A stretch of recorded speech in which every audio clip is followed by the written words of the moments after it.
네, 안녕하세요. 오사카 아즈마 카롱입니다. 여러분, 오겐키 데스까? 오늘은요, 저희 일상을 영상으로 담아봤는데요.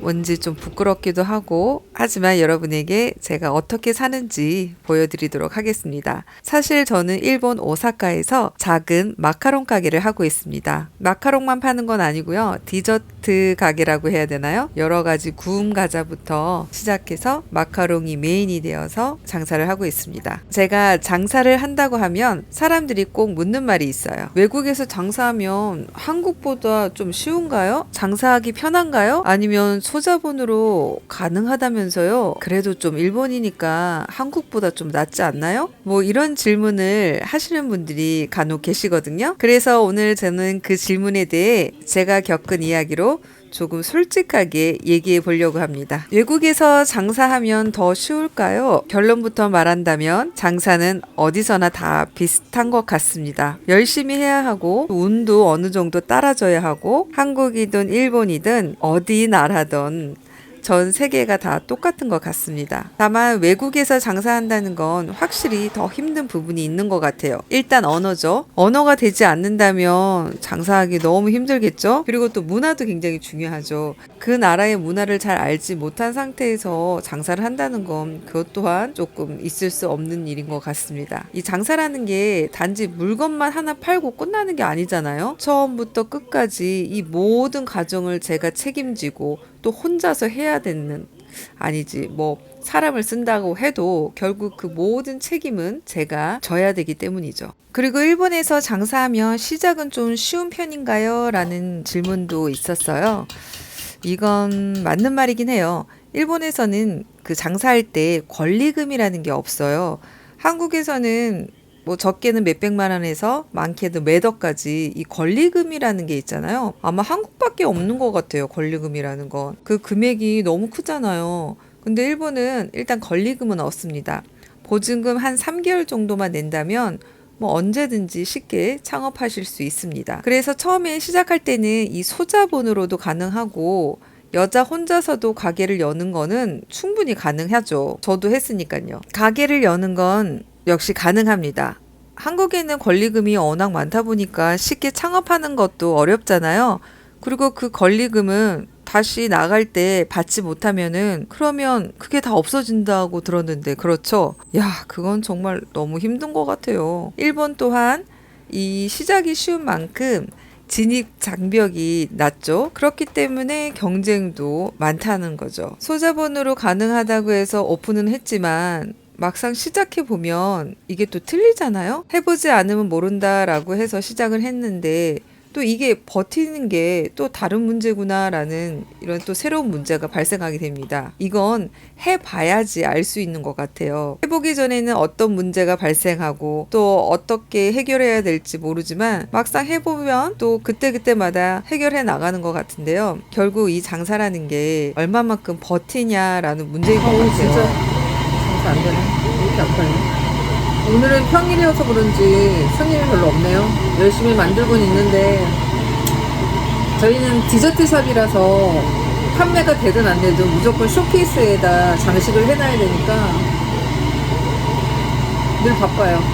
장사가 되든 안 되든 늘 바빠.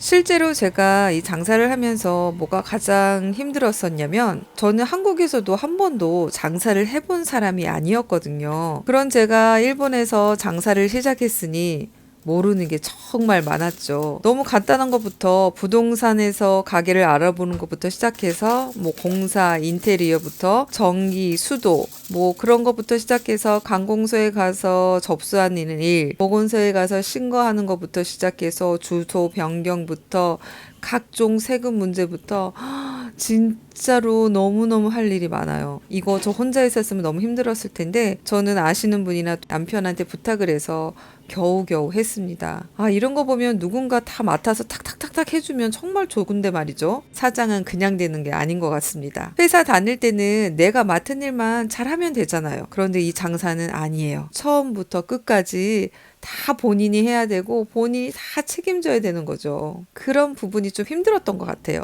근데 이거는 한국도 똑같은 것 같아요.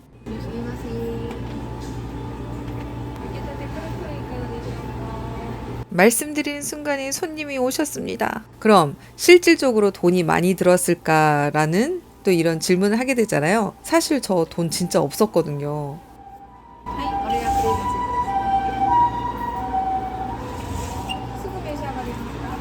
최소한 도구만 가지고 시작했고 인테리어도 제대로 못했어요. 그리고 도구 같은 거랑 이런 건 한국에서 저렴한 가격으로 배로 가져오고 또 웬만한 거는 다 셀프로 만들었죠. 근데 또 이 한국에서 가져오면 좀 저렴하긴 한데 이 전압이 맞지 않아서 솔직히 좀 고생도 했고요. 또 통관 문제가 막히기도 하고 어려운 부분도 있었습니다.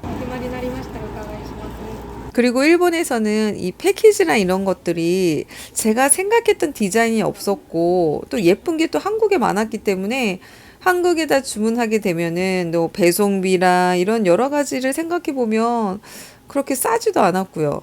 그런데 제가 마음에 드는 거는 한국에 있었기 때문에 이런 모든 재료 같은 거는 한국에서 가져와서 처음에는 비용이 좀 많이 들었던 게 생각이 나네요. 마카롱 장사를 처음 했을 때 뭐 하루에 3시간, 4시간 자면서 몇 달을 버텼던 것 같아요. 왜냐면 쓰던 오븐도 아니었고 그렇게 대용량으로 만들어 본 적이 없었기 때문에 실패하고 레시피를 몇 번이나 수정하면서 진짜 그 추운 겨울날 울면서 했던 것 같아요. 저희가 오픈한 게 겨울이라서 진짜 추웠는데 말이죠. 그리고 또 장사를 하면서 일본 손님과 한국 손님이 다릅니다. 이건 정말 많이 다른데요. 한국 사람들은 뭔가 새로운 게 있으면, 한국 사람들은 뭔가 새로운 게 있으면 내가 먼저 가서 사야지 이런 마음이 있잖아요.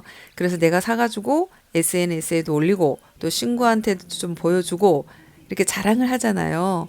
그리고 또 한 번 오시면 이렇게 통이 크셔가지고 뭐 한 박스씩 막 여러 개 사시잖아요. 그런데 우리 일본 분들은 조금 다릅니다. 절대 이 새로운 거를 먼저 시도하지 않습니다. 이렇게 지나가면서 계속 보시고 또 관찰하시고 정말 이게 괜찮은 건가 계속 찾아보시죠. 정보를 모으시고 그리고 나서 나중에 한 개 정도 사보십니다. 그리고 먹고 진짜 맛있네? 그러면 그 다음 다른 종류 하나 또 사보시죠. 그러고 나서 자기 마음에 확신이 들 때, 그때서야 몇 개씩 더 사주시거든요. 그러다 보니까 일본 분들은 특히 제가 경험했을 때는 어떤 새 신상품이 나오거나 일본 분들에게 홍보할 때는 진짜 시간이 오래 걸려요. 바로바로 반응이 나오지 않았기 때문에 그 부분이 저는 조금 힘들지 않았나 싶어요. 그리고 제가 아무래도 일본에 오래 살았다 할지라도 이 판매 경험이 그렇게 많지 않기 때문에 이 일본어 언어 때문에 생긴 실수들도 굉장히 많습니다. 예를 들어서 오히토츠, 오후타츠 하는 쯔 그러니까 타행이라고 하는데요. 이 쯔 발음이 한국 사람들이 한테는 정말 어려운 발음이거든요. 근데 이게 한 개 달라고 하는 건지 두 개 달라고 하는 건지 자주 혼동이 돼서 숫자가 머리로는 알겠는데 입으로 빨리 안 나오는 거 있잖아요. 그러니까 그래서 금액을 잘못 말한 적도 있었고 돈을 좀 덜 받은 적도 있는데 말을 못해서 그냥 보낸 손님도 있습니다. 그리고 또 곤란할 때는 쇼케이스가 1,500만 원 정도 하는 비싸거든요. 쇼케이스가. 그 비싼 쇼케이스를 글쎄 아이들이 막 두드리고 기스내고 막 그러는데 옆에서 그거를 아무 소리 안 하고 가만히 놔두는 부모를 보면 아니 뭐 이런 경우가 있지? 이런 게 가정교육인가? 결국 제가 참다가 두드리면 안 돼 라고 이렇게 얘기하거든요. 그 부분이 저는 제일 곤란하고 이해가 안 되더라고요. 힘들어. 지친다. 나이를 먹어서 그런가? 지금 1시간 반째 손님이 안 와. 지금 일본도 정말 경기가 너무 안 좋거든요. 그래서 여러 가지 고민이 많네요. 가게를 계속 해야 될지. 크로플 아침에 구워놓은 게 아직 몇 개 안 구웠는데 워낙 사람이 없어서 안 나가서 제가 뭐 가야 되겠어요. 좀 있으면 퇴근해야 되는데 안 팔렸어.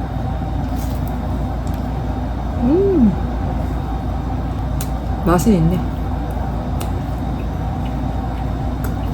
그래서 저희 결론은 그렇습니다. 외국에서 장사를 한다는 건 대단해서가 아니라 그냥 오늘 하루를 버텨냈다는 의미인 것 같습니다. 저는 오늘도 가게 문을 닫고 또 큰 사고 없이 하루를 마치고 그것만으로도 진짜 감사하고 충분한 하루인 것 같아요. 오늘 제 영상이 누군가에겐 그냥 재미있는 영상일 수도 있고 아니면 그냥 흘러가면서 보는 영상일 수도 있고 누군가에게는 아, 저렇구나 라고 또 공감할 수도 있고 아, 그래, 맞아, 맞아. 장사라는 게 그렇게 힘들지가 않구나. 또 누군가는 야, 진짜 많이 고생하네. 뭐 이렇게 느꼈을 수도 있습니다. 어쨌든 간에 제 영상을 보시고 여러분이 공감해 주신다면 전 그것만으로도 충분합니다. 오늘도 장사하면서 느꼈던 제 경험을 여러분에게 솔직히 얘기했는데 어떠셨나요? 혹시라도 조금이라도 재미있으시고 공감이 되셨다면 구독과 좋아요도 부탁드리겠습니다. 오늘도 들어주셔서 진심으로 감사드리고요. 지금까지 오사카 아줌마 카령이었습니다.